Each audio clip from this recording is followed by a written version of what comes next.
The presidential palace of Ouagadougou stood like a fortress against the fading light of day. Inside its fortified walls, President Ibrahim Traoré sat in his private office, surrounded by the trappings of power that felt increasingly hollow. At just 37 years old, he had become one of Africa's youngest heads of state, thrust into leadership through a combination of military precision, popular support, and an unwavering commitment to his nation's sovereignty. The walls around him were lined with maps, detailed topographical surveys of Burkina Faso's mineral-rich regions, security assessments of vulnerable border areas, and economic projections that promised prosperity if only the right policies could be implemented. But tonight, as the orange sun cast long shadows across his mahogany desk, Ibrahim felt the profound isolation that comes with ultimate authority. He had spent the entire day in back-to-back meetings. Morning had brought heated discussions with military commanders about escalating extremist threats in the northern provinces. Afternoon sessions focused on the controversial nationalization of gold mines, a bold move that had drawn both praise from citizens and threats from international corporations. Evening briefings covered everything from agricultural yield projections to diplomatic tensions with neighboring states. Through it all, Ibrahim had maintained the composure expected of a president. His face, already weathered beyond his years, remained impassive. His decisions were swift and confident. His voice carried the authority of someone who had commanded troops in battle before commanding a nation in peacetime. But as the last advisor left his office, Ibrahim allowed himself a moment of vulnerability. He loosened his collar, exhaled deeply, and gazed out the window at the city sprawling below. Ouagadougou, a city of contrasts where modern buildings stood alongside traditional compounds, where merchants hawked goods in bustling markets, while government officials negotiated billion-dollar deals in air-conditioned conference rooms. He had promised this city, this nation, a future of dignity and self-determination. He had expelled foreign military forces, reclaimed natural resources, and challenged the neo-colonial structures that had kept Burkina Faso dependent for decades. On paper, these were revolutionary achievements. In practice, Ibrahim increasingly wondered if the revolution was reaching the people it was meant to serve. The statistics haunted him. 40% of Burkina Faso's population still lived below the poverty line. Healthcare infrastructure remained inadequate in rural areas. Schools lacked basic supplies. Despite increased security measures, extremist attacks continued to terrorize villages, forcing families to flee their ancestral homes. Ibrahim had read every report, studied every chart, analyzed every data point, but numbers on paper had a way of sanitizing reality, of turning human suffering into abstract problems to be solved through policy adjustments and budget allocations. Tonight, something felt different. As he prepared to dismiss his final meeting of the day, Ibrahim's attention was drawn to a figure he had barely noticed before, Ahmed, a junior staff member who handled translations and compiled regional reports. The young man moved through the presidential offices with quiet efficiency, always professional, always punctual, always prepared. But lately, Ibrahim had noticed something troubling. Ahmed's eyes carried dark circles that spoke of sleepless nights. His shoulders seemed perpetually tense as though carrying an invisible burden. When he thought no one was watching, his carefully maintained composure would slip, revealing a weariness that had nothing to do with the day's workload. Ibrahim's military training had taught him to read people, to detect the subtle signs of stress, fear, or concealment. It was a skill that had saved his life more than once in combat. And now it was telling him that Ahmed was hiding something significant. As the other staff members filed out of the conference room, Ibrahim made a decision. "Ahmed!" he called out, his voice gentle but firm. "A moment, please." Ahmed turned, surprise flickering across his face before professionalism reasserted itself. "Yes, Mr. President?" "You've seemed preoccupied these past weeks," Ibrahim said, studying the young man's reaction. "Is everything all right?" Ahmed's posture straightened immediately, shoulders locking into a military-style stance. "Everything is fine, sir. Just keeping up with the workload. You know how demanding this office can be." It was a perfectly reasonable answer, delivered with practiced ease. But Ibrahim saw through it. He saw the way Ahmed's grip tightened on the papers he held, the slight tremor in his hands, the forced quality of his smile. "And your family?" Ibrahim pressed, keeping his tone conversational. "Your mother's health. I recall you mentioned some concerns a few months ago. Has her condition improved?" For just a moment, Ahmed's carefully constructed facade cracked. Raw emotion flickered in his eyes. Worry, exhaustion, perhaps even desperation, before he forcibly suppressed it. "She is managing, sir. Thank you for asking. It's very kind of you to remember." Ibrahim nodded slowly, filing away this observation. He wouldn't push further now. Not here in the sterile environment of the presidential complex where protocols and hierarchies created barriers to honest communication. But his curiosity was now fully awakened, joined by something else, a genuine concern for this young man who worked so diligently yet carried such obvious pain. "Very well," Ibrahim said. "But Ahmed, don't stay too late tonight. There will always be more work tomorrow. Your health matters too." "Yes, sir." "Thank you, sir." As Ahmed left, Ibrahim remained in his chair, mind racing.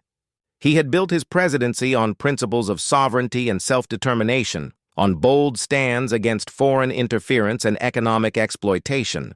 But what did those principles mean if he couldn't see the struggles of the people closest to him? He thought about the policy papers stacked on his desk, the ambitious plans for economic development and social reform. They were good plans, carefully researched and expertly designed. But were they addressing real problems or just the problems that showed up in government reports? Ibrahim reached for his phone, his decision made. "Captain," he said when his security chief answered, "I need you to prepare a quiet movement. No convoy, no press, no official vehicles. Plain clothes, 2 men only." There was a pause on the other end. "Sir, that's against protocol. The security risk—" "I'm aware of the protocol, Captain," Ibrahim interrupted, his tone brooking no argument. "I wrote half of those protocols myself. But tonight, I'm exercising my authority to override them. This is not a request." "Yes, sir." "When do you need—" "Immediately. I'll meet you at the East Gate in 15 minutes.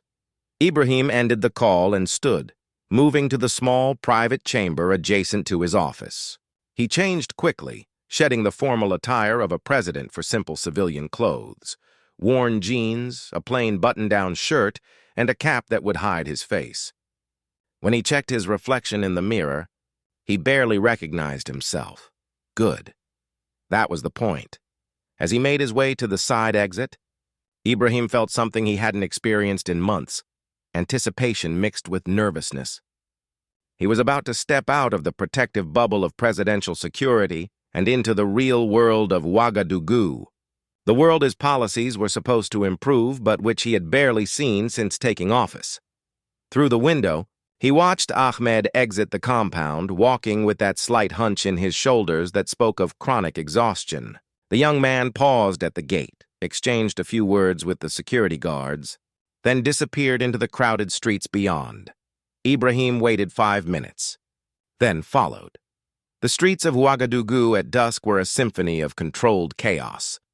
Ibrahim stepped through the side gate of the presidential compound and was immediately enveloped by a world he had almost forgotten existed, the living, breathing reality of his nation's capital, unfiltered by security cordons and official protocols. The evening rush was in full swing. Motorcycles weaved through traffic with daring precision, their riders balancing improbable loads, sacks of rice, crates of vegetables, even furniture strapped precariously to rear seats. Taxi drivers honked incessantly, competing for passengers among the crowds of commuters heading home after long workdays.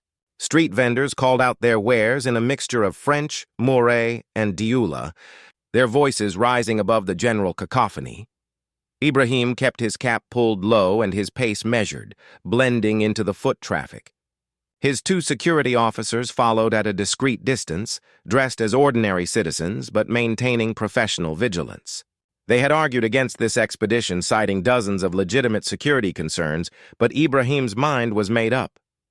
For once, he would see his city without the distorting lens of presidential power. Ahmed moved through the crowds about 50 meters ahead, his path purposeful despite the obstacles.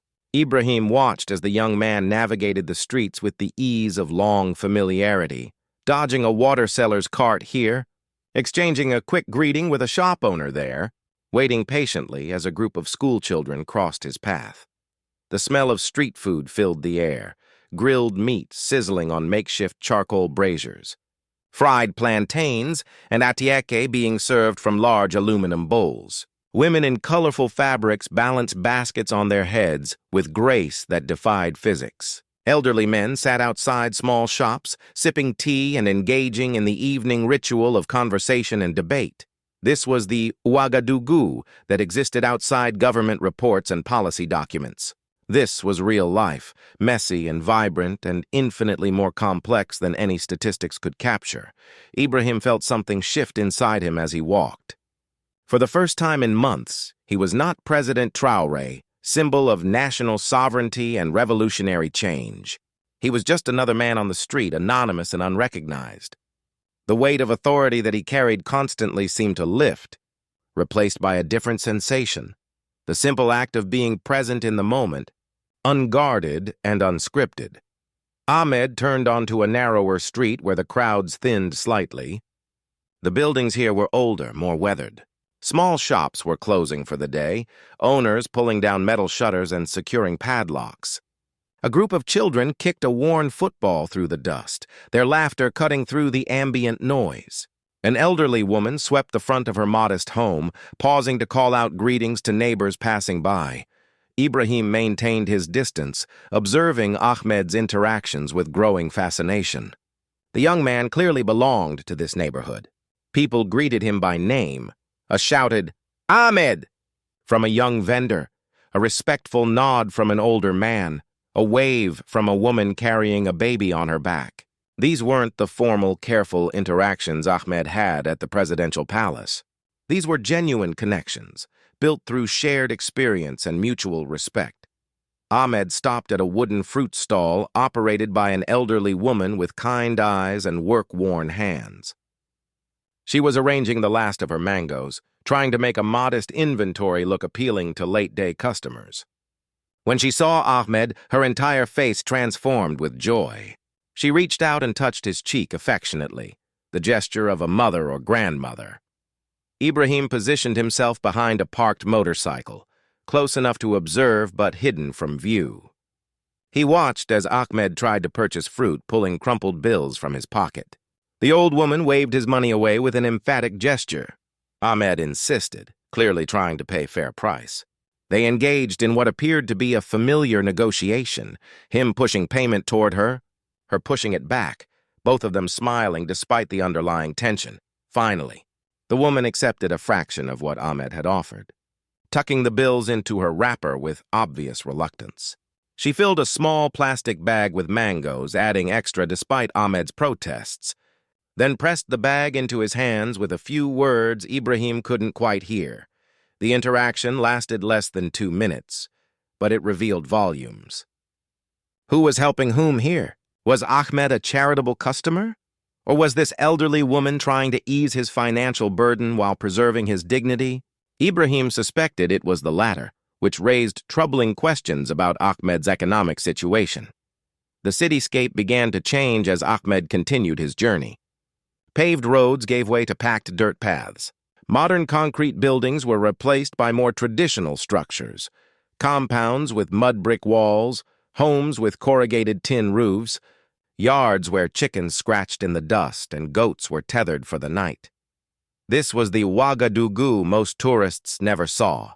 The neighborhoods where government infrastructure projects rarely reached, where life was improvised daily with ingenuity and resilience. Yet even here there was dignity. Yards were swept clean, clothes hung neatly on lines. Small gardens showed careful tending. Ahmed turned into a modest compound and disappeared from view. Ibrahim slowed his pace, giving the young man time. After a few minutes, Ahmed emerged wearing different clothes, older, more worn, and carrying a small plastic container along with what appeared to be medical supplies in a cloth bag. Medical supplies. Ibrahim's concern deepened. Where was Ahmed going with medicine? The sun had fully set now, and the streets grew darker. Streetlights were sparse in this neighborhood, and many of those that existed were broken or never turned on. Ibrahim relied on the glow from homes and small shops to navigate, always keeping Ahmed's figure in sight. They walked for another 15 minutes into an even poorer section of the city. Here, homes were smaller and more dilapidated. Walls showed cracks that spoke of years without proper maintenance. Children with distended bellies played in yards, a sign of malnutrition that Ibrahim recognized from military campaigns in rural areas. Adults sat on low stools outside their homes, seeking relief from the day's heat in the slightly cooler evening air. Ahmed moved through this poverty without judgment or discomfort. He greeted people, stopped to exchange a few words with an elderly man sitting alone, patted a child's head in passing. Whatever his connection to this community, it was deep and genuine. Finally, Ahmed stopped in front of a house that made Ibrahim's chest tighten. It was small, maybe 2 rooms at most. The walls were cracked in multiple places, with repairs attempted using mismatched materials. A patch of concrete here, some wooden planks there. The roof was corrugated tin, rusted in places. A single light bulb flickered over the doorway, powered by what was likely an unreliable electrical connection. This was more than poverty. This was precarious survival. Ahmed knocked gently on the wooden door. It opened slowly, and an elderly woman appeared. She was frail, her body stooped with age or illness. She leaned heavily on the doorframe, and Ibrahim could hear the labored quality of her breathing even from his position across the street. But when this woman saw Ahmed, everything about her changed. Her tired face lit up with pure joy. She reached out with trembling hands and pulled him into an embrace that spoke of infinite love and relief. Ahmed bowed his head, returning the embrace with a tenderness that transformed him from efficient government worker into devoted son. Ibrahim stood in the shadows and felt something crack open inside his chest. This was Ahmed's mother. This tiny, crumbling house was home. Those medical supplies were for her care. All those late nights, that chronic exhaustion, those dark circles under Ahmed's eyes, it all made sense now. The door closed behind them, but Ibrahim remained in the street, rooted to the spot. Around him, the neighborhood continued its evening routines. Families preparing meals, children being called inside, the murmur of televisions and radios drifting through open windows. But Ibrahim's attention was fixed on that house with its flickering light and cracked walls. Inside was a story that no government report had ever told him. Inside was the reality behind the statistics about healthcare access and poverty rates. Inside was a truth he needed to understand. After 20 minutes of internal debate, Ibrahim made his decision.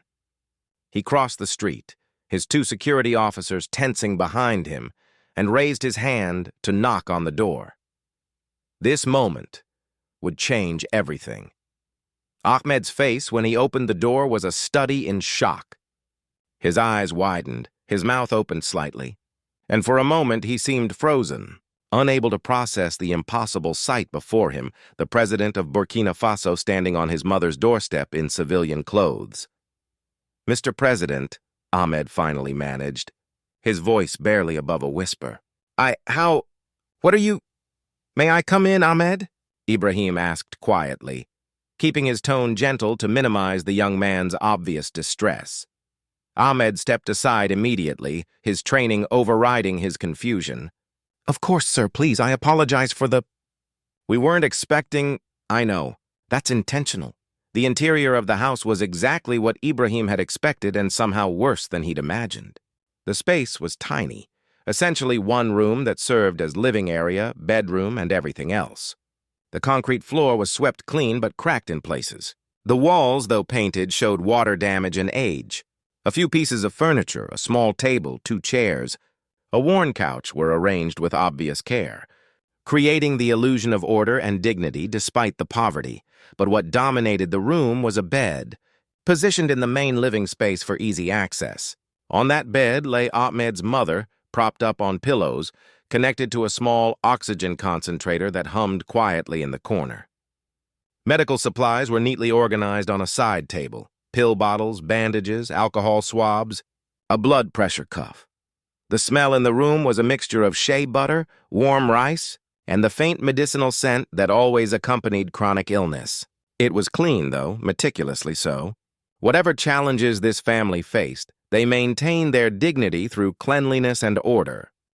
Ahmed's mother looked at Ibrahim with curious but kind eyes. She was thin, her breathing clearly labored even with the oxygen support, but her gaze was alert and intelligent. The eyes of someone who had lived a full life and maintained her mental acuity despite physical decline. "Ahmed, who is this young man?" she asked in Moray, her voice raspy but warm. Ahmed hesitated only a fraction of a second before answering in the same language. "A colleague from work, Mama. He wanted to meet you." Ibrahim understood enough Moray to follow the conversation. He appreciated Ahmed's discretion. Revealing his identity to an elderly woman with a heart or lung condition could be dangerous. He stepped closer, bowing his head respectfully. "I'm honored to meet you, Ma," Ibrahim said, using the respectful term for an elder woman. "Your son has told me much about you. He speaks of you with great love and respect." Her face softened further, pride mixing with affection as she reached out to touch Ahmed's hand. "He is a good boy. Even when he was small, always responsible, always thinking of others before himself. He works too hard now, I tell him this, but he doesn't listen to his old mother anymore." "I listen, Mama," Ahmed protested gently. "I just also have responsibilities." Sit, she insisted, gesturing to the chairs.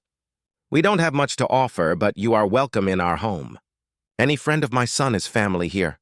Ibrahim sat, his eyes continuing to scan the room, absorbing details. The nebulizer in the corner, clearly essential for her breathing treatments. The pill bottles, he counted at least 8 different medications, some with labels from the National Hospital, others with handwritten instructions. A chart on the wall tracking dosages and times. On the small table, a meal Ahmed had brought, simple stew and rice, but arranged with obvious care, garnished with vegetables cut into attractive shapes despite their humble nature. This was more than a sick room. This was a demonstration of love expressed through careful attention to every detail of care. Ahmed had moved to check his mother's oxygen levels, adjusting the flow slightly and making notes on the chart. His movements were practiced, confident. He had done this hundreds of times. "Ahmed," Ibrahim said quietly once his mother's eyes had closed for a brief rest. "Perhaps you can help me understand what brought me here tonight." Ahmed looked down, his hands clasped tightly in his lap. "I'm not sure I understand, sir." "I followed you," Ibrahim said simply. There was no point in deception now. "I noticed you've been exhausted lately, distracted. Something was clearly wrong, and as your president, as your employer, I wanted to understand why. So I followed you from the office." Ahmed's face flushed. Embarrassment, surprise, and perhaps a touch of relief warring across his features. He spoke in a low voice, mindful of his resting mother. "My mother has pulmonary fibrosis," he explained. "It's a progressive disease. Her lung tissue is slowly scarring, making it harder for her to breathe. She needs continuous oxygen therapy, regular medications, and monitoring. How long has she been ill?" Ibrahim asked. "Almost 3 years now," Ahmed replied. "My father passed away 6 months before her diagnosis, so it's just the 2 of us. Well, and my sister Fatima. But she teaches and has her own family to support." Ibrahim leaned forward slightly. "And the financial burden?" Ahmed's jaw tightened. "The basic healthcare system covers some medications, but not the most effective ones. The anti-fibrotic drug that slows the disease progression, that's not on the subsidized list. It has to be imported, and it costs—" He paused, clearly uncomfortable sharing these details with his employer. "It costs nearly 70% of my monthly salary." The number landed like a physical blow. 70%. That meant Ahmed was living on less than a third of his already modest government salary while trying to maintain his professional appearance, pay for housing, food, transportation, and all the other necessities of life. "That explains the translation work," Ibrahim said quietly. Ahmed looked up in surprise. "You knew about that?" "I notice things, Ahmed. You're always the last to leave the office, but you often arrive with the particular kind of exhaustion that comes from working all night rather than resting. And occasionally I've seen French technical documents on your desk that have nothing to do with your official duties. I take freelance translation work, Ahmed confirmed. Technical documents mostly, medical, legal, engineering. I work after dinner until 2 or 3 in the morning, sleep a few hours, then come to the office. It's manageable? It's killing you, Ibrahim said bluntly. Before Ahmed could respond, his mother suddenly jerked awake with a violent coughing fit. The sound was terrible, wet and harsh, her body convulsing with the effort to expel fluid from scarred lungs. Ahmed was at her side immediately, helping her sit up more, adjusting the oxygen mask over her nose and mouth. "It's okay, Mama," he murmured in Moore, one hand supporting her back, the other adjusting the oxygen flow. "Breathe slowly. In through your nose, that's it. I'm here. You're safe." Ibrahim watched as Ahmed handled the crisis with the calm competence of someone who had done this countless times. There was no panic, no fumbling, just smooth, practiced care. He knew exactly how much oxygen to provide, how to position her for optimal breathing, what words to say and what tone to keep her calm. It took several minutes, but eventually her breathing settled into a more regular rhythm. She lay back against the pillows, exhausted from the effort, her eyes closing again. Ahmed remained beside her, one hand still on her shoulder, monitoring her breathing. When he finally looked back at Ibrahim, there were tears in his eyes that he was too tired to hide. "This is her life now," he said softly. "Every day is a battle to breathe. Every night I worry that tomorrow will be the day the medication stops working or we can't afford to refill her prescription. Do you understand now, sir, why I can't complain about being tired at work?" Ibrahim did understand. More than that, he felt the weight of it, the constant vigilance, the financial pressure, the emotional toll of watching a parent slowly decline. He thought about his own mother, long gone but remembered as vital and strong. What would he have done, he wondered, if faced with Ahmed's situation? "Your mother was a midwife," Ibrahim said, breaking the heavy silence. He had noticed certificates on the wall, faded and yellowed with age, but still proudly displayed. Ahmed nodded. "For over 30 years. She worked in villages all over the eastern region, delivering babies in places where doctors never reached. She would travel by motorcycle, sometimes walking for hours to reach remote compounds. She never refused a family because they couldn't pay. She served this nation with honor," Ibrahim said. "Yes," Ahmed agreed. "And now, in her time of need—" He trailed off, the implication clear. The system she had served with dedication for decades could not adequately care for her now. The healthcare infrastructure she had helped maintain in rural areas had failed to protect her own health. It was a bitter irony that Ibrahim felt personally. He stood, moving to the small table where Ahmed's mother's medications were arranged. He picked up one bottle, reading the label, an imported anti-fibrotic medication, the most expensive of the lot. The prescription label showed it had been filled at a private pharmacy, not through the national health system. "What would happen if you couldn't afford this?" Ibrahim asked. "Her condition would deteriorate rapidly," Ahmed said. "The scarring would accelerate. Eventually—" He didn't finish the sentence. He didn't need to. Ibrahim set the bottle down carefully and turned to face Ahmed fully. "Tomorrow morning I want you to bring your mother's complete medical file to my office. All prescriptions, all doctor's reports, everything. Don't come as my assistant.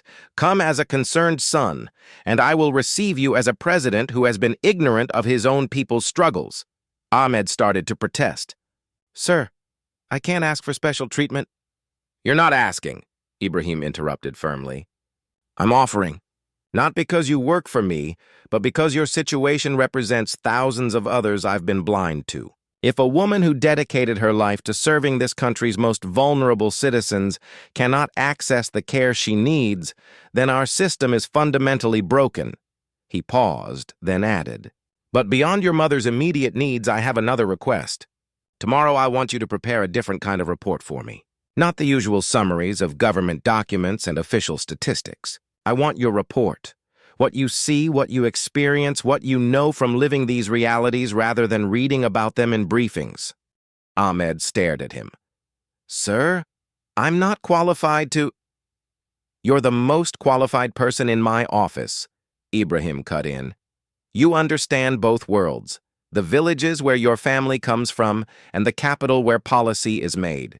You live between the reality of ordinary citizens and the abstraction of government planning. That perspective is exactly what I need.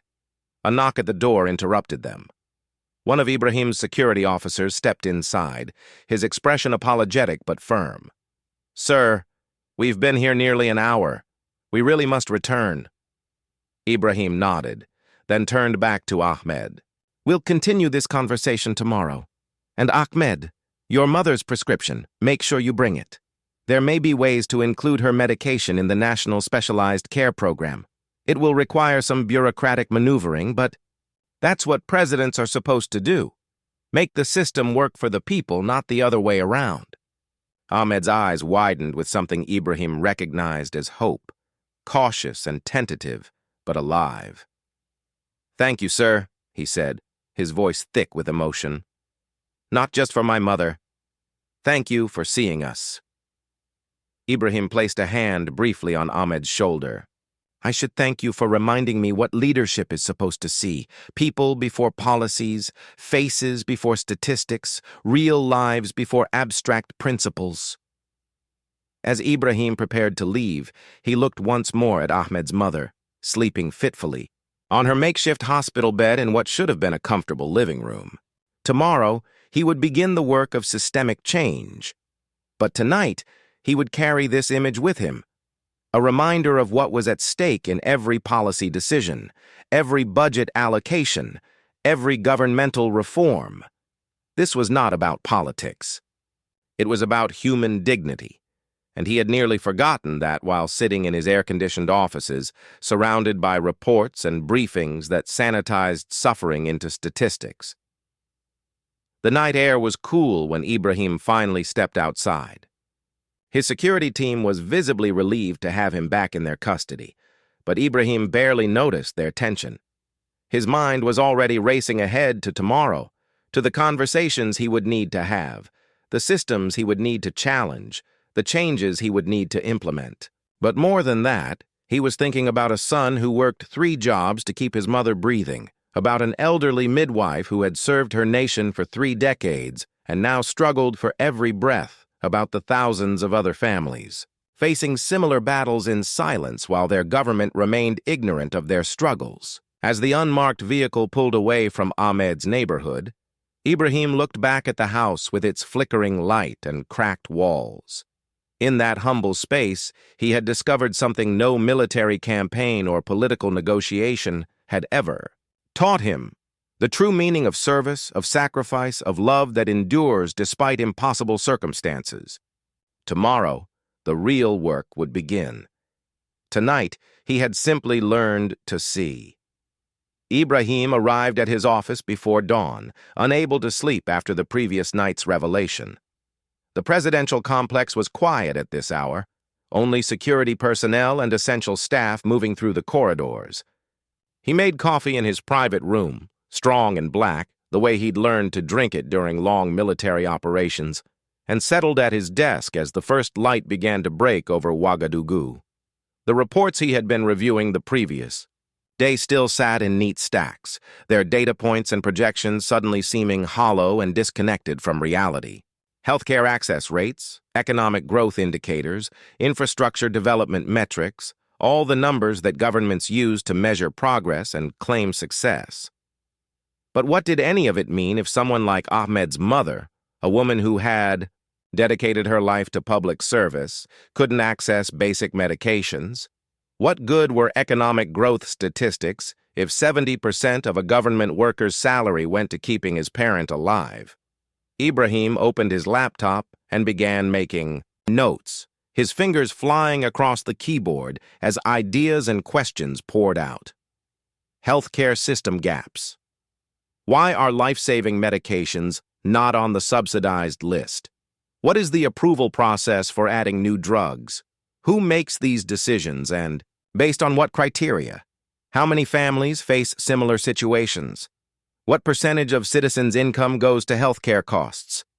The list grew longer as he wrote, each question spawning more questions, each problem revealing additional layers of systemic failure. This wasn't just about one family or one medication. This was about fundamental flaws in how the government understood and served its citizens. At 6:30 a.m., his chief of staff arrived, surprised to find the president already working. "Good morning, sir. You're here early. Cancel the gold mining negotiations scheduled for this morning," Ibrahim said without preamble. The chief of staff froze mid-step. "Sir, those meetings took weeks to arrange. The Russian delegation, reschedule them," Ibrahim said firmly. "This morning I want a meeting with the Minister of Health and the Director of the National Health Insurance Agency. Priority status. Clear their schedules if necessary. May I ask the agenda? Access to specialized medications for chronic conditions, particularly those requiring imports. And I want community health representatives included, doctors who work in public clinics, not just ministry officials." The chief of staff's eyes widened slightly. This was unusual. Presidential meetings typically involved high-level officials, not frontline practitioners. But he had learned not to question Ibrahim's decisions. "I'll make the arrangements immediately. Is there anything else?" "Yes. Starting today, I want all department heads to submit weekly reports that include input from ground-level staff, the clerks, the nurses, the teachers, the people who actually interact with citizens daily. No more reports that only reflect management perspectives. That's quite a shift in protocol, sir." "Protocol is meant to serve people, not obstruct them," Ibrahim said. "Make it happen." After his chief of staff hurried out, Ibrahim returned to his notes, but his concentration was broken by a soft knock on his door. Ahmed stood there looking uncertain, holding a manila folder that Ibrahim recognized as containing medical documents. "You said to come this morning," Ahmed said, "but if this is a bad time." "Come in," Ibrahim said immediately, rising from his desk. "Close the door." Ahmed entered, moving with the careful formality of someone trying to maintain professional distance in an inherently personal situation. He placed the folder on Ibrahim's desk. "My mother's complete medical file," he said. "Diagnosis, treatment history, current medications, specialist reports, everything." Ibrahim didn't open the folder immediately. Instead, he looked at Ahmed, really looked at him in the morning light. The young man's exhaustion was even more apparent. Now, the dark circles under his eyes, the slight tremor in his hands from too much coffee and too little sleep, the weight loss that suggested he was skipping meals to save money. "Before we discuss your mother's medical needs," Ibrahim said, "I want to talk about yesterday's assignment. You were supposed to prepare a regional summary of the eastern provinces. Where is it?" Ahmed reached into his bag and pulled out another folder, this one thicker. "Here, sir. But I should warn you, it's not formatted according to standard briefing protocols." Ibrahim took the folder and opened it. What he found made him sit down slowly. This wasn't a typical government report with dry statistics and bureaucratic language. This was raw, honest, and painfully human. Ahmed had organized it by theme rather than administrative district, and each section opened with a specific story before diving into broader patterns. Water access. In my cousin's village near Fada, Ngurma, women wake at 4 a.m. to walk 6 kilometers to the nearest functioning well. They must pass through areas where extremist groups are known to operate. Last month, 3 women were attacked and robbed of the small amount of money they carried. The village has written to regional authorities 17 times requesting well repair. The requests are marked approved, but no workers have come. The women still walk at dawn, carrying fear alongside their water containers. Agricultural challenges. My uncle grows millet and sorghum on family land that has been cultivated for 4 generations. New drought-resistant seed varieties are available through government programs, but distribution points are in district capitals, requiring a full day's travel. The application process requires documents many farmers don't have: land titles, identification cards, tax receipts. Traditional farmers like my uncle, whose knowledge sustained communities for decades, are excluded by bureaucratic requirements designed in offices far from any field. Healthcare barriers. The clinic serving 6 villages has 1 nurse and a quarterly visit from a traveling doctor. My mother trained some of these nurses years ago. They are skilled and dedicated, but they lack supplies. When the traveling doctor comes, people line up before dawn. Many are turned away because there's only time for the most critical cases. Women give birth without skilled assistance. Children die from treatable conditions. Not because knowledge is lacking, but because systems fail. Ibrahim read every word, his coffee growing cold as he absorbed Ahmed's account. This wasn't just reporting. It was testimony from someone who lived between 2 worlds and could translate the suffering of one into language the other might understand. When he finally looked up, Ahmed was sitting rigidly, clearly nervous about how his unconventional report would be received. "This is extraordinary work," Ibrahim said quietly. "This is what I've been missing. All the official briefings, all the statistics, all the carefully formatted reports, they never showed me this." Ahmed relaxed slightly. It felt wrong to write it like a typical briefing when these are real people, real struggles. "It would have been wrong to write it any other way," Ibrahim replied. He tapped the folder. "You've shown me something crucial, the gap between policy and reality.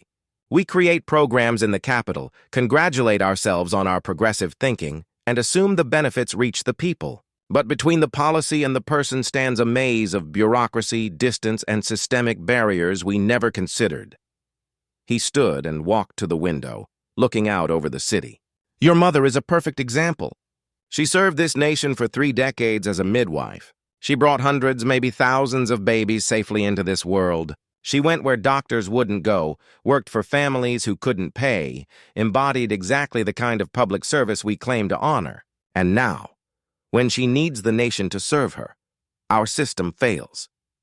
"It's not just her," Ahmed said softly.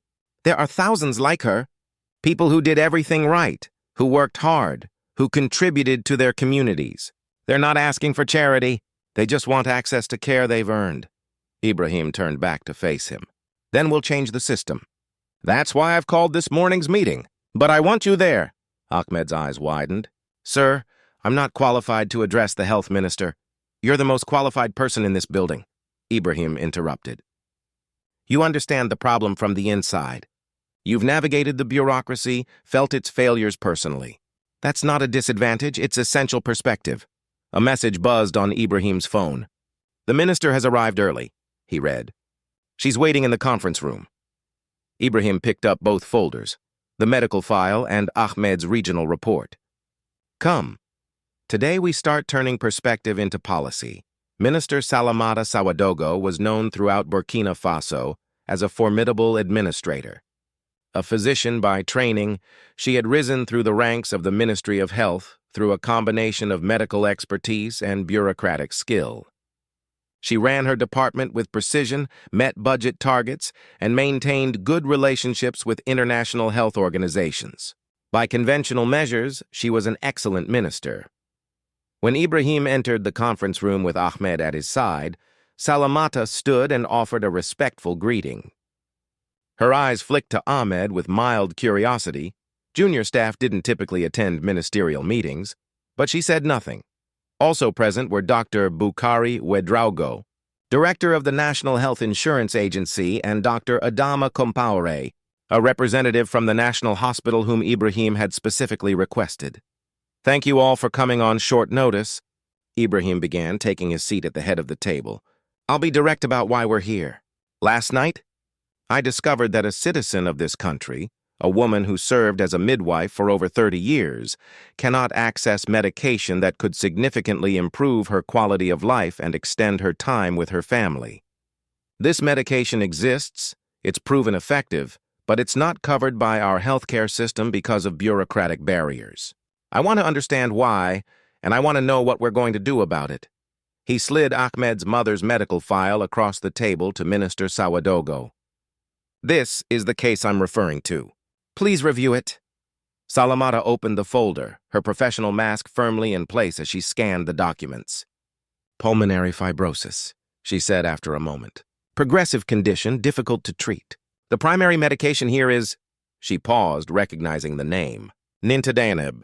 It's an anti-fibrotic agent. Very expensive. Why isn't it covered? Ibrahim asked directly. The National Essential Medicines List is developed through a rigorous process, Salamata explained, shifting into the careful language of bureaucracy.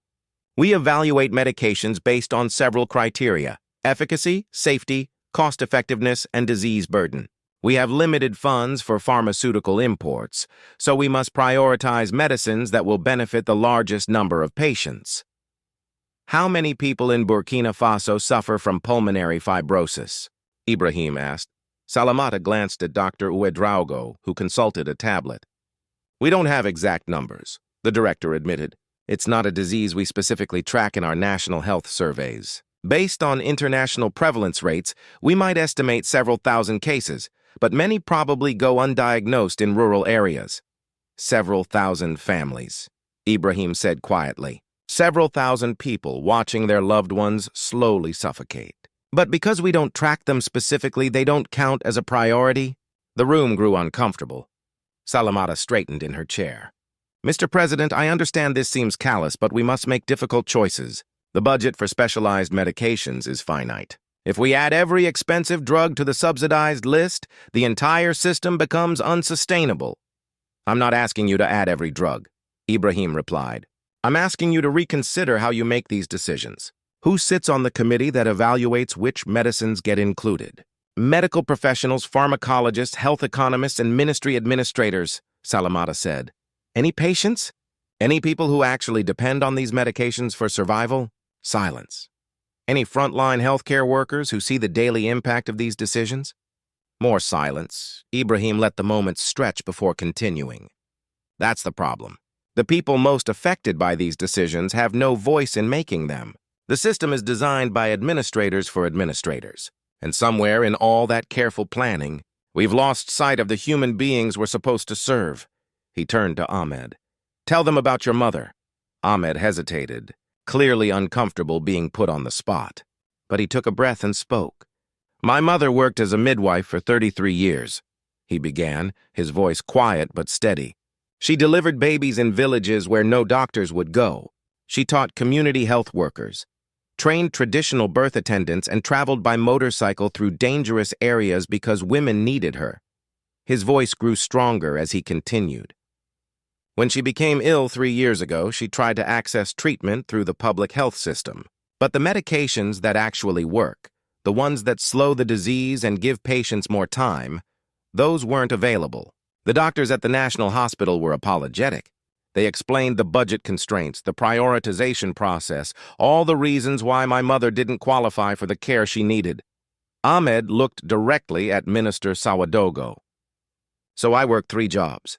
My government salary, freelance translation at night, and weekend consulting when I can get it. I sleep 4 hours a night if I'm lucky. 70% of what I earn goes to importing my mother's medication through private pharmacies.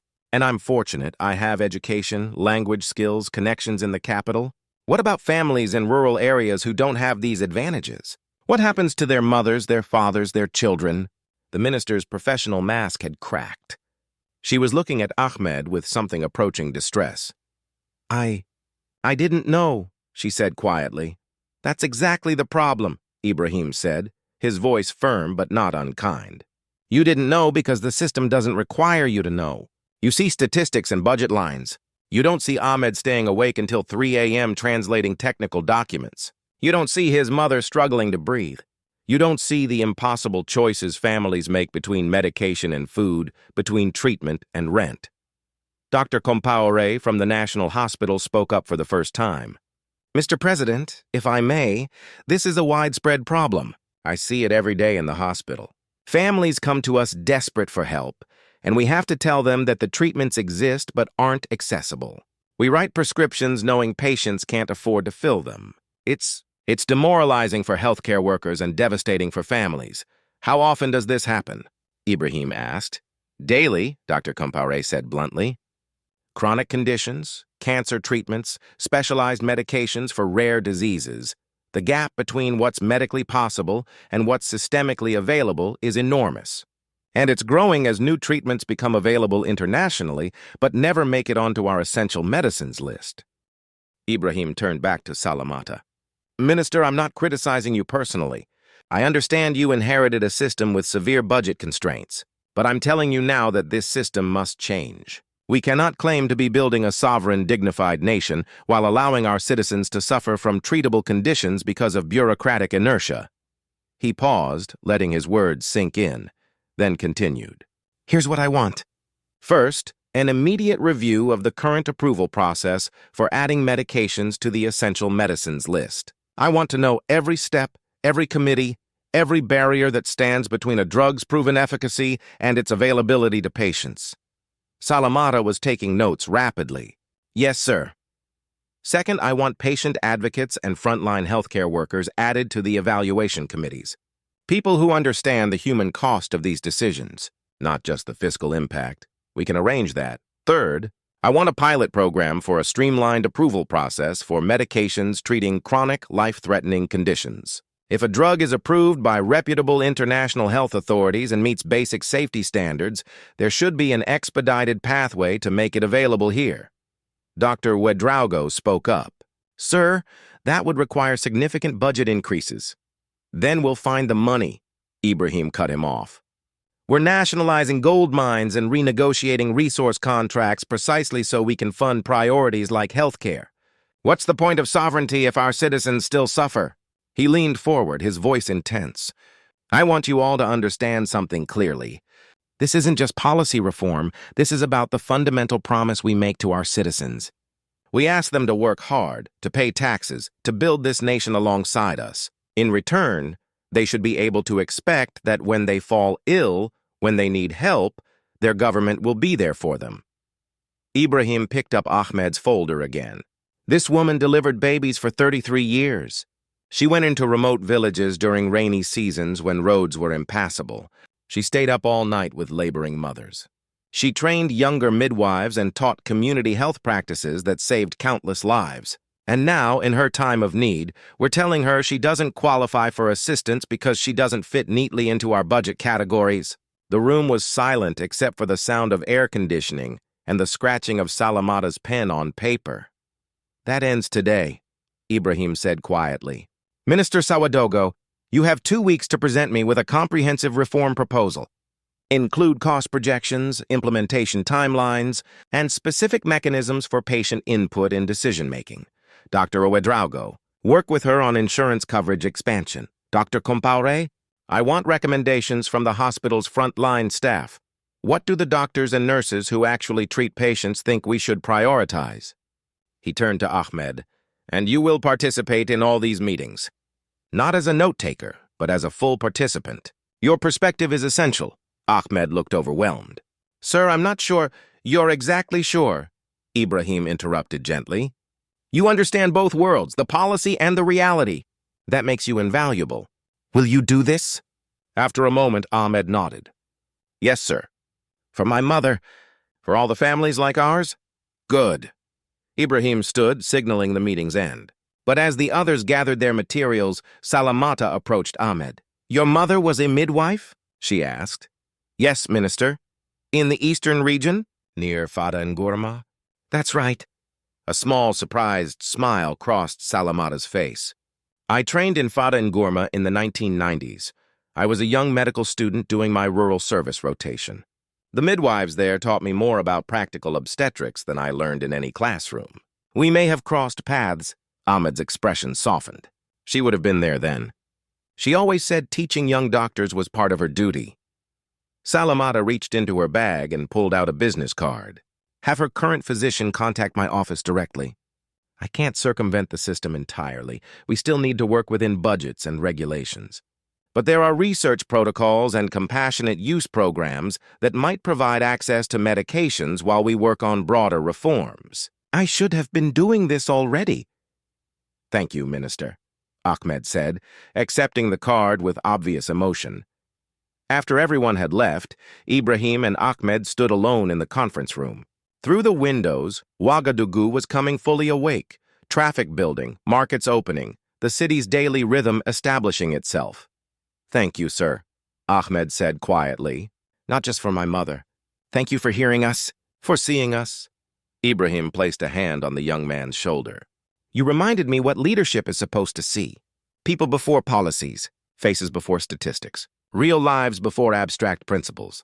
I've been so focused on sovereignty and resource control, big structural changes, that I stopped seeing the daily struggles of ordinary citizens. That's a failure of leadership, and I'm grateful you helped me recognize it. Ahmed smiled tiredly. My mother always says that wisdom doesn't come from sitting in high places.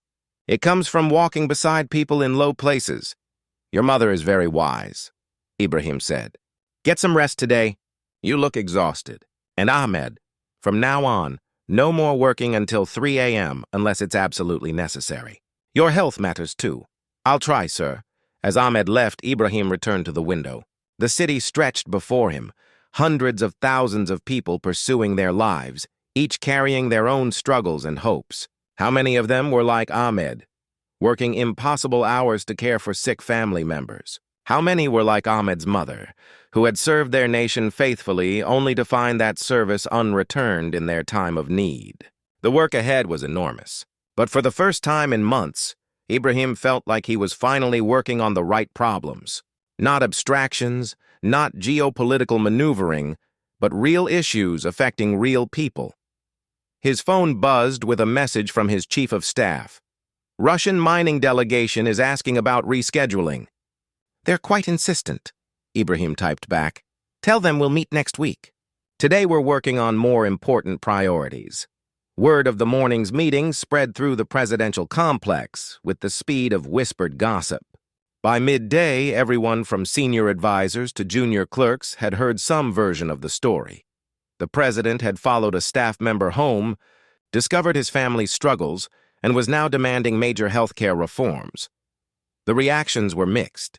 Some staffers were inspired, seeing it as evidence of Ibrahim's genuine commitment to the people. Others were skeptical, dismissing it as performative populism that would fade once the headlines moved on. A few were deeply uncomfortable, worried that this new attention to personal circumstances might turn the presidential palace into a social welfare office rather than a center of governance. But what no one could deny was that something had shifted. The atmosphere in the building felt different, more human somehow, as if permission had been granted to acknowledge that the people working there had lives and struggles. Beyond their professional roles, Ibrahim noticed the change when he walked through the corridors that afternoon. Staff members who usually kept their eyes carefully averted now met his gaze. A few smiled hesitantly. One older woman, a clerk in the administrative office, gave him a small nod of what looked like approval. In his afternoon security briefing, even that serious discussion was affected by the morning's events.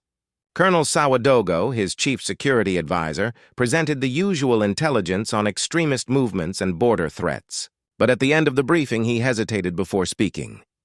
Mr. President, if I may add something unofficial. Go ahead, Colonel.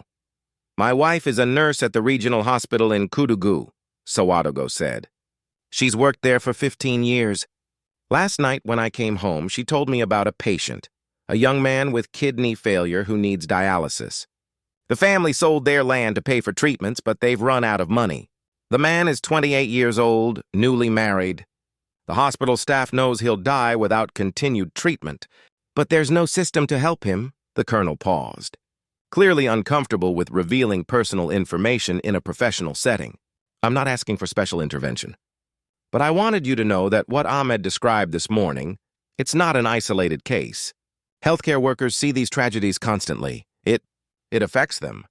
My wife has nightmares about the patients she can't help. Ibrahim absorbed this information silently. Another data point, another human story behind the statistics. Thank you for sharing that, Colonel. It matters that I know these things.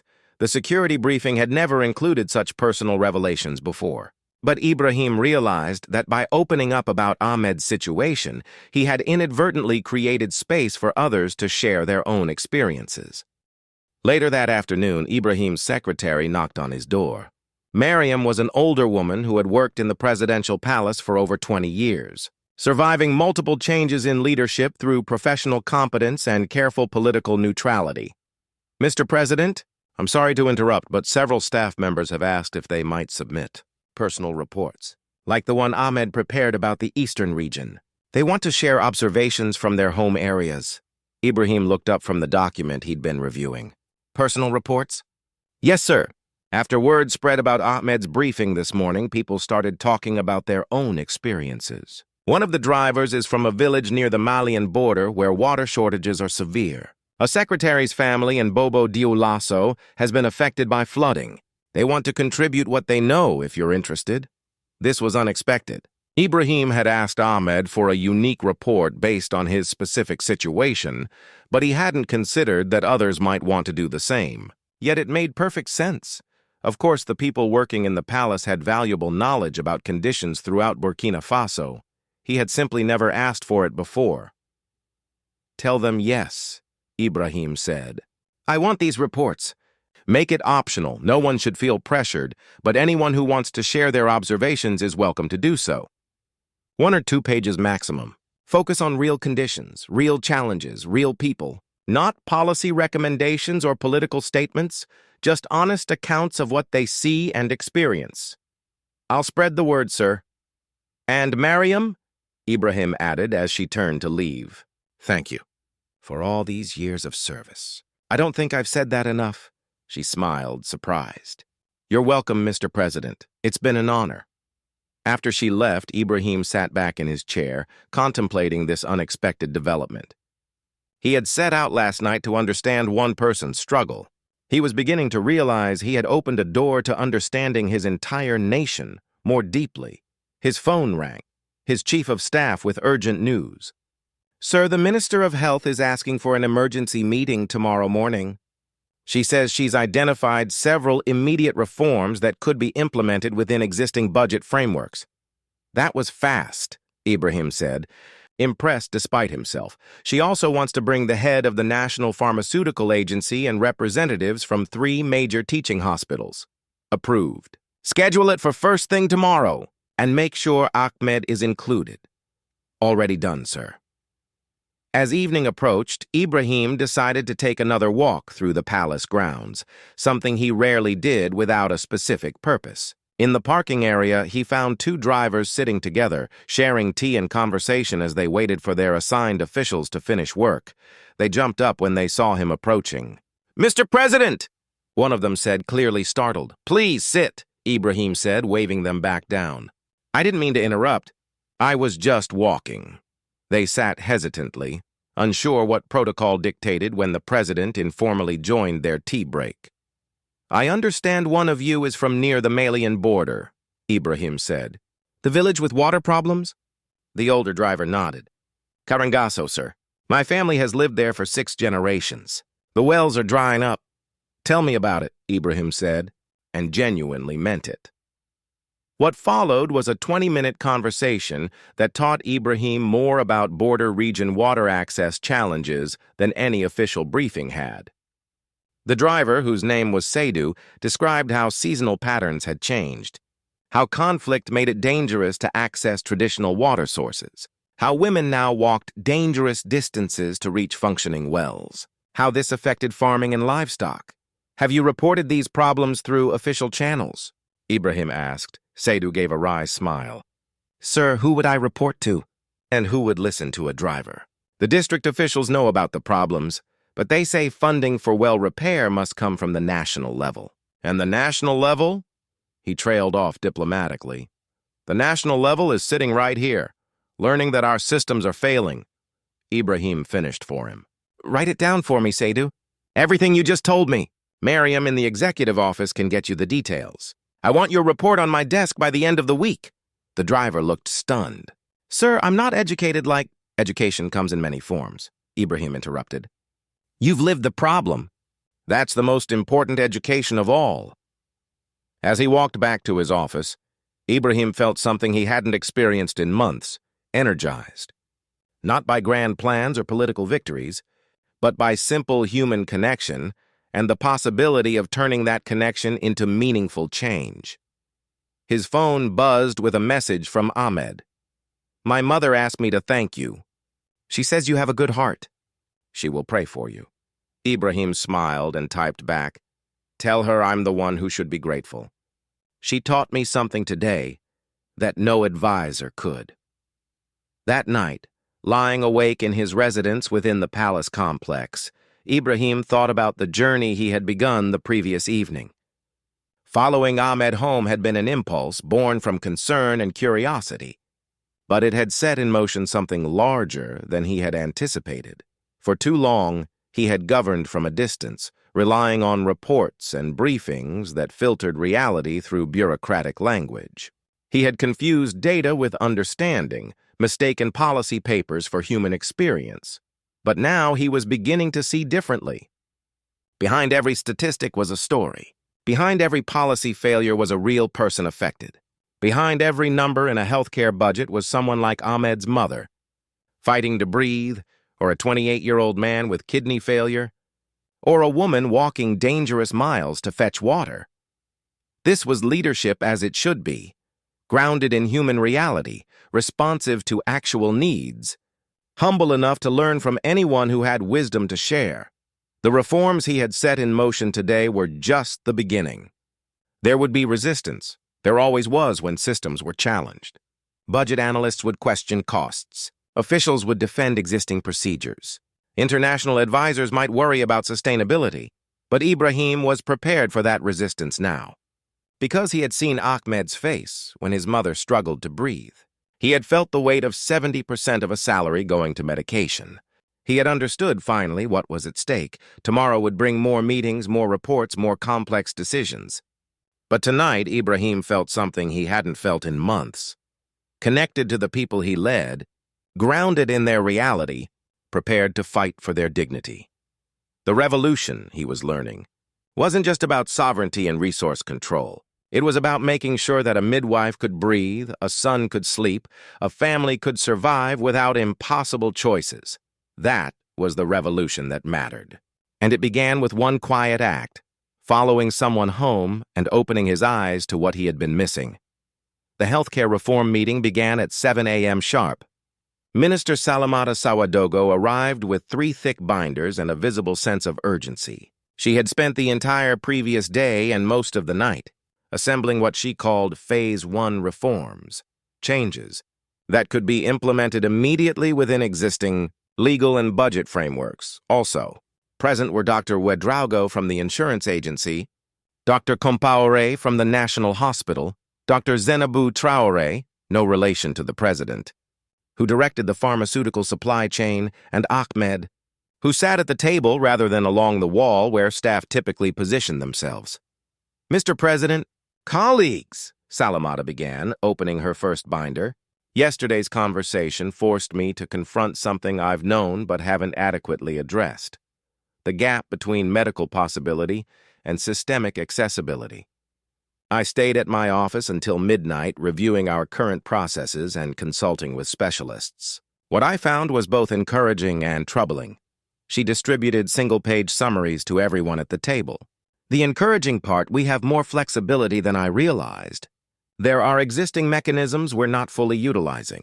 The troubling part: we've allowed bureaucratic caution to override medical urgency. We've been so focused on long-term sustainability that we've lost sight of immediate needs. Ibrahim leaned forward, scanning the summary. Walk us through the specifics. First, the essential medicines list, Salamata said. Currently, it's updated once every 2 years through a lengthy committee process. But there's a provision in the healthcare code for emergency additions when there's compelling medical evidence and significant patient impact. We've never used it because it requires presidential authorization and ministerial justification. Why haven't you requested it before? Ibrahim asked. Salamata met his gaze directly. Honestly, sir, because I didn't think previous administrations would support it. The emphasis was always on fiscal conservatism. Requests for additional healthcare spending were typically denied. So we stopped asking. I'm not the previous administration, Ibrahim said. What medications should be added immediately? Dr. Compaoré spoke up. We've compiled a list of 12 medications that could have immediate impact on chronic and life-threatening conditions. Anti-fibrotic drugs like the one Ahmed's mother needs. Certain cancer treatments. Advanced insulin formulations for diabetes. Antiretroviral combinations for HIV that are more effective than current options. The total additional annual cost would be approximately 450 million CFA francs. That's less than 1% of the increased revenue from the gold mines we nationalized last month, he noted. What's the implementation timeline? If we use the emergency provision, we could have these medications approved within 2 weeks, Dr. Traoré said. The challenge is procurement and distribution. Importing takes time, especially for medications that require special handling. I'd estimate 3 months for full rollout. Can we accelerate that? Ibrahim asked. Possibly. If we work with existing pharmaceutical importers and leverage WHO's procurement mechanisms, we might cut it to 6 weeks for the most urgent items. Make it happen, Ibrahim said. Draft the emergency order. I'll sign it today. Ahmed, who had been listening intently, raised his hand slightly. Everyone turned to look at him, and he seemed momentarily surprised that his gesture had drawn attention. Yes, Ahmed, Ibrahim encouraged. I was just wondering, Ahmed said carefully, about the families who are currently paying out of pocket for these medications. Will there be any retroactive assistance? People who've been bearing these costs for years while waiting for the system to catch up? The room fell silent. It was an excellent question that highlighted a painful reality. The emergency order would help future patients. But what about those who had already bankrupted themselves? Salamata considered this. That's complicated. We don't have a mechanism for retroactive reimbursement, and creating one would require new legislation. What about a transition fund? Dr. Ouagadougou suggested. Something that covers a portion of previous expenses for patients who transition onto the new subsidized program. Not full reimbursement, but enough to provide some relief. How would we verify claims? Dr. Traoré asked. The documentation requirements alone, keep it simple, Ibrahim interrupted. Pharmacy receipts and prescriptions from recognized physicians. Set a reasonable time limit, say, expenses from the past 12 months. And don't make the application process so burdensome that people give up. The goal is to help families recover, not to create more bureaucracy. Salamata was taking rapid notes. We could establish a pilot program. Cap it at 100 million CFA francs initially, evaluate the outcomes, then decide whether to expand. Do it, Ibrahim said. And, Minister, I want regular public reporting on this. How many applications received? How many approved? Average support provided. Transparency builds trust. The meeting continued for another hour, covering distribution logistics, pharmacy partnerships, patient education campaigns, and integration with existing insurance programs. Throughout the discussion, Ahmed contributed observations based on his experience navigating the system, which clinics struggled with supply chains, which administrative requirements created unnecessary barriers, which communication methods actually reached patients versus those that existed only on paper. Ibrahim watched his ministers and directors gradually shift their attention toward Ahmed, recognizing that his perspective was filling gaps in their understanding. This was exactly what he had hoped for, policy informed by lived experience rather than abstract theory. As the meeting concluded, Salamata approached Ahmed once more. I contacted the physician treating your mother. He's sending over her complete records today. We're going to get her enrolled in a clinical research protocol that will provide the medication at no cost while we complete the full approval process. She should have her next supply within the week. Ahmed's eyes filled with tears. He tried to blink away. Thank you, Minister. This means... You can't know what this means. I think I'm beginning to understand, Salamata said quietly, and I'm sorry it took so long. After everyone had left, Ibrahim asked Ahmed to stay behind. How are you holding up? Ibrahim asked. These past 2 days have been intense. I barely slept, Ahmed admitted. But for the first time in 3 years, it's not because I'm working translation jobs. It's because I'm processing what's happening. Yesterday, I was just trying to survive each day. Today, we're changing policies that will affect thousands of people. You did that, Ibrahim said. Your honesty, your willingness to share your story. That's what created this momentum. Ahmed shook his head. You did that, sir. By following me home, by caring enough to look beyond the reports and see real people. Most leaders wouldn't have done that. Most leaders are failing their people precisely because they don't do that, Ibrahim replied. I'm trying to be different, but I can't do it alone. I need people like you to keep me grounded in reality. He paused, then added, I've been thinking about creating a new position in the presidential office. A citizen advocate, perhaps, or a reality liaison. I'm not sure what to call it yet. Someone whose job is to bridge the gap between policy and lived experience, to bring ground-level perspectives into high-level decision-making. Would you be interested? Ahmed looked stunned. Sir, I'm not qualified for... You're perfectly qualified, Ibrahim cut him off gently. You understand both worlds. You can translate between official language and human reality. That's a rare and valuable skill. Think about it. We can discuss the details later, but I want you to know the option exists. I will, sir. Thank you. As Ahmed left, Ibrahim turned to the window once more, a habit that was becoming his way of processing complex thoughts. The city stretched before him, and he found himself seeing it differently now. Not as an abstract capital city, but as a collection of millions of individual stories, each as complex and worthy as Ahmed's. His phone buzzed. A message from Colonel Ouagadougou. Minor incident in Northern District. No casualties. Local defense volunteers responded effectively before military arrival. Community early warning system worked as designed. Ibrahim smiled. That was another small victory. Communities organizing for their own protection, working in coordination with but not entirely dependent on government forces. Sovereignty didn't just mean controlling resources. It meant empowering citizens to shape their own security and welfare. Another message, this time from his chief of staff. 17 staff members have submitted personal insight reports. More are coming. Should we compile them into a single briefing?